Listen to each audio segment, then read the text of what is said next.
سلامونه. د نن ویډیو کې ستاسو سره په یو داسې موضوع بحث کوم، یو داسې موضوع باندې خبرې کوم او هغې طرف ته ستاسو توجه راګرځول غواړم چې دا ډېره زیاته اهم موضوع ده، خو شاید چې د دنیا زیاتره خلکو چې کوم دی نو دا ټاپک هغې اګنور کړی دی یا دا سوال هغې اګنور کړی دی او دې طرف ته هغې بالکل سوچ نه دی کړی.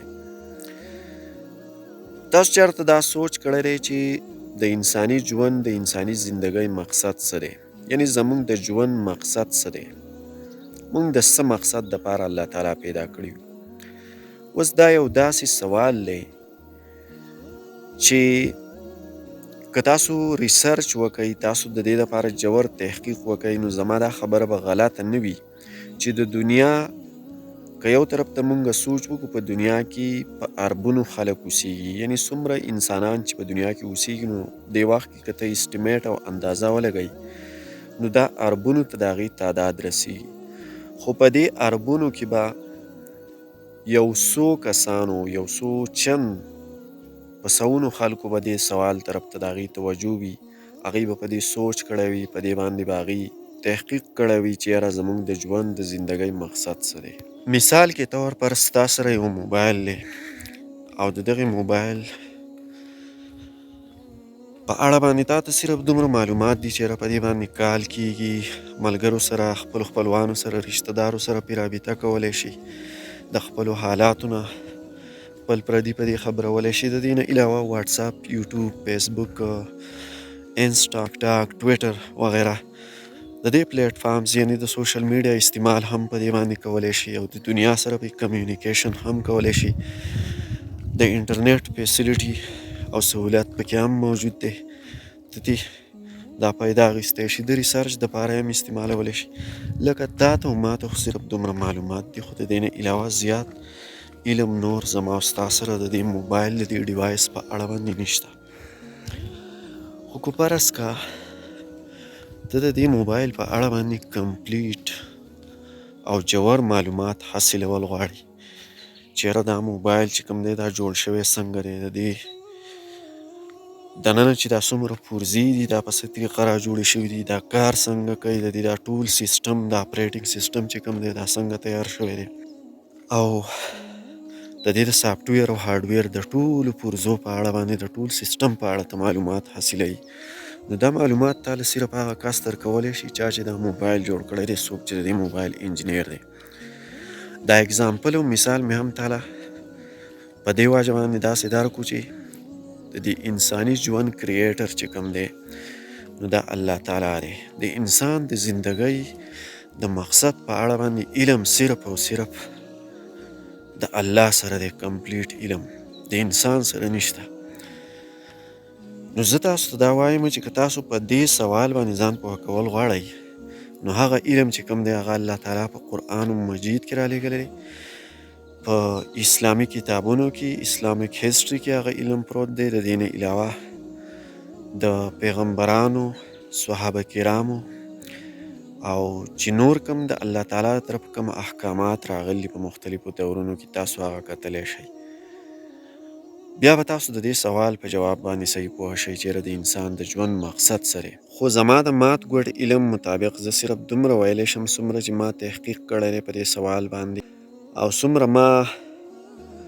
د دې سوال د جواب دپاره څومره سوچ فکر غور فکر کړی دی یا مې څومره پوهان اورېدلي دي. د دغې ریسرچ په رڼا کې زه صرف دومره ویلی شم چې یاره انساني ژوند چې کوم دی زموږ د زندګۍ مقصد چې کوم دی نو هغه دا پکار دی چې موږ پرې خپله زندګۍ کې څه کار هم کوو، موږ د کومې پیشې سره هم وابسته یو نو باید چې هغه کار موږ صرف د خپل ځان د کامیابۍ په خاطر ونه کړو چې یاره زه په دې کې صرف خپله ذاتي او انفرادي کامیابي ترلاسه کړم او بل هغه کار په دې مقصد باندې موږ شروع کړو، د دې مقصد دپاره شروع کړو چې یاره زه د الله د رضا دپاره دا کار وکړم، یعنې زما نه په دې باندې الله رضا شي. او دویم داسې کار موږ په دې زندګۍ کې وکړو چې هغه جایز وي، د اسلامي تعلیماتو په رڼا کې هغه جایز وي، هغه د سنت او د حدیثو په رڼا کې جایز وي. ناجایزه کارونه وي. که موږ څه کار هم کوو، مثال په طور زه ډاکټر یم، زه میډیکل فیلډ ته رالم او زه د مریضانو علاج کوم، خو صرف د پیسو ګټلو دپاره، صرف د یو کامیاب کیریر د سوچ دپاره نه راځم، بلکې د دې مقصد دپاره راغلی یم چې یاره زما نه الله تعالی رضا شي. فرض که غریبانان خلک راځي، د هغې دپاره زه فری اف کاسټ علاج کوم، درملنه او بنیادي چې کوم د صحت سهولیات دي، د روغتیا چې کوم سهولیتونه دي هغه ورته ورکړم. دارنګ بل یو سړی دی، مثال په طور یو بل سرکاري افسر دی، نو هغه ته هم په دغه فیلډ کې دا سوچ پکار دی چې یاره زه دا کار داسې وکړم چې زما نه الله رضا شي او زه چېرته د خپلې پیشې سره، د خپل کار سره خیانت ونه کړم، داسې کار زه ونه کړم، داسې عمل زه ونه کړم چې په هغې الله تعالی ناراضه شي. یو کس دی، استاد دی، د ټیچینګ فیلډ ته راغلی دی، نو باید هغه له هم پکار ده چې په دغه فیلډ کې هغه داسې ټیچینګ وکړي، داسې علم او پوهه نورو خلکو ته، معاشرې ته، ټولنې ته ورکړي چې په هغې باندې په معاشره کې یو پازیټیو چینج راشي او داسې انټلیکچوالز پیدا شي چې هغه د الله تعالی چې کوم نظام دی، کوم سیسټم دی، د وحدانیت چې کومه فلسفه ده، په هغې باندې پوه شي. یو داسې کریټیو خلک دغه ټیچر پیدا کړي او الله تعالی رضا کړي. یو کس دی، جج دی، مثال په طور هغه عدلیې ته راغی او هلته کې هغه ته د فیصلو کولو اختیار حواله شو، نو باید دغه جج له دا پکار دی چې دا داسې فیصلې وکړي، داسې فرایض او خدمات ترسره کړي چې دی کرپشن ونه کړي، د اغلا غلطي ونه کړي او دی دغه ټول کار چې کوم دی، دا ټولې فیصلې چې کومې دي، نو د اسلامي تعلیماتو په رڼا کې وکړي او په دې الله تعالی رضا وي. د ده د زندګۍ مقصد دا وي.